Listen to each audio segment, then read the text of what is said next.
আসসালামু আলাইকুম এভরিওয়ান, সবাই কেমন আছেন? আশা করি সবাই ভালো আছেন। আজকা যারা নতুন করে 2026 সালের মাধ্যমে মানে সৌদি আরব আসবেন তাদেরকে নিয়ে কিছু কথা বলতেছি আমি।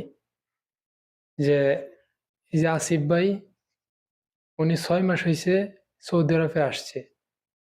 আমরা তার ব্যাপারে অনেক কিছু দেখছি, কিন্তু বাকিটা তার মুখ থেকে শুনুন। তে ভিডিও শুরু করা যাক। আসসালামু আলাইকুম আসিফ ভাই। ওয়ালাইকুম আসসালাম।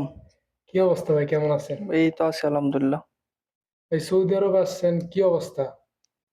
সৌদি আরব আসছি ভাই, অবস্থা তো বেশি ভালো না। আসছি আপনার 6 মাস হয়েছে। বাড়িতে আপনার এই পর্যন্ত ৬০,০০০ টাকাও পাঠাইতে পারিনি।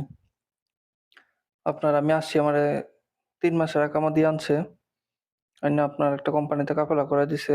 আকামা করতে করতে ২ মাস সময় গেছে আপনার। এখন যে কোম্পানিতে কাফেলা করাইছে কোম্পানি আপনার ঠিক মতো বেতন দেয় না। ২ মাসে ১ মাসের বেতন দেয়। আপনার বেতনের তো আবার টিয়া কাইটা রেখে দেয়। মানে নানান ঝামেলা আরকি। আসলে সৌদি আরব এখন আর আগের মতো নাই। ও, বুঝতে পারছি। তাহলে আপনি কি আগে দালালের কাছে কিছু মানে কথা শুনে আইছেন না, যে বা কি ভাই কি কাজ করলে বা কি ভাই কি বেতন, এইগুলা কি আপনি আগে আপনার দালালে বলছে না? বলছে, আমি তো আসলে আমার এক বন্ধুর মাধ্যমে আইছি।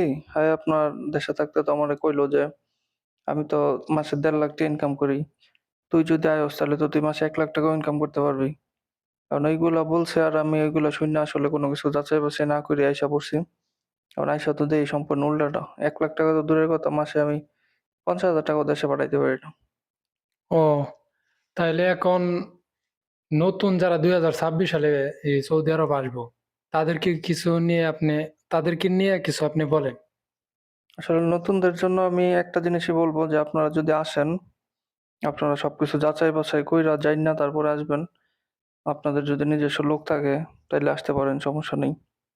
কারণ সৌদি আরব দালালের মাধ্যমে আসলে আপনারা বইল্যা নিয়ে আসবো একটা, কাজ দিব আরেকটা।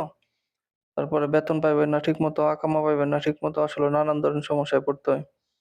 তো এইজন্য বলতেছি যারা নতুন করে আসবেন সবকিছু জাইন্না শুইন্না যাচাই-বাছাই কইরা তারপরে আসেন। আর যদি আপনাদের লোক থাকে সৌদি আরবে তাইলে অবশ্যই আসতে পারেন, সমস্যা নেই। সব কোম্পানি তো আর খারাপ না। এজন্য বলতেছি যে যাচাই-বাছাই না কইরা কেউ দালালের এই বিভিন্ন কথায় প্রণোদনায় পইড়া আইসা পড়েন না। তাইলে কিন্তু বিপদে পড়বেন। আচ্ছা, আরেকটা কথা, এই ফুড ডেলিভারি কাজে হাঙ্গার স্টেশন আছে, কিতা আছে, জায়েজ আছে, অনেকগুলাই ডেলিভারি কাজের কোম্পানি আছে।